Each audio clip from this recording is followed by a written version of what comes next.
আমার দাদির বড় ভাই, আমার দাদা। দাদা মাথা নিচ করো একটু। এই দাদা, তোমার বয়স কত? আমার হুম, 97। 97 বছর বয়স। আমার দাদার বয়সের মনে হয় না আমার গ্রামে আর কেউ বেশি আছে, শুধু আমার দাদাই আছে, আমার দাদির আপন ভাই। দাদা, তুমি জীবনে যা যা দেখিছো, আমার মনে হয় না আর মনে হয় কেউ দেখতে পাবে। তুমি যুদ্ধ দেখিলে দাদা? যুদ্ধ তো সেদিন হয়ে গিয়ে সেদিন হইলো, তাই না? আচ্ছা, যুদ্ধের সময় তোমরা কনে গিলে? যুদ্ধের সময় কনে গিলে? ভারতে গেলাম আর কি। ভারতে?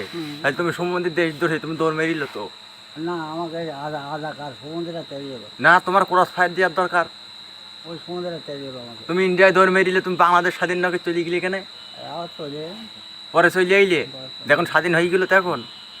তাহলে তোমার তো এমনি ক্রস ফায়ার দেবে। তুমি একদিন বেঁচে আসতাও, তোমার কপাল। দাদা, তোমার এই হাতে, তোমার এই হাতে যা শক্তি আছে, মনে হয় আমার শরীরের মনে হয় 4/3 তোমার হাতে আছে। বুঝেছো দাদা?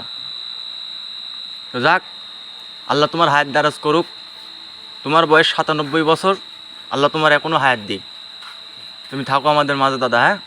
ভালো থাকবা, ঠিক আছে? আর বিড়ি সিগারেট কম করে খাবা। জোরে কথা বলে উত্তর দেবো তো, জোরে জোরে। বিড়ি সিগারেট কম করে খাবা।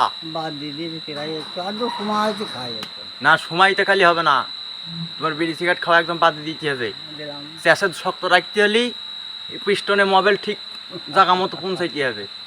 বুঝেছো দাদা? মনে থাকবে তো? আচ্ছা।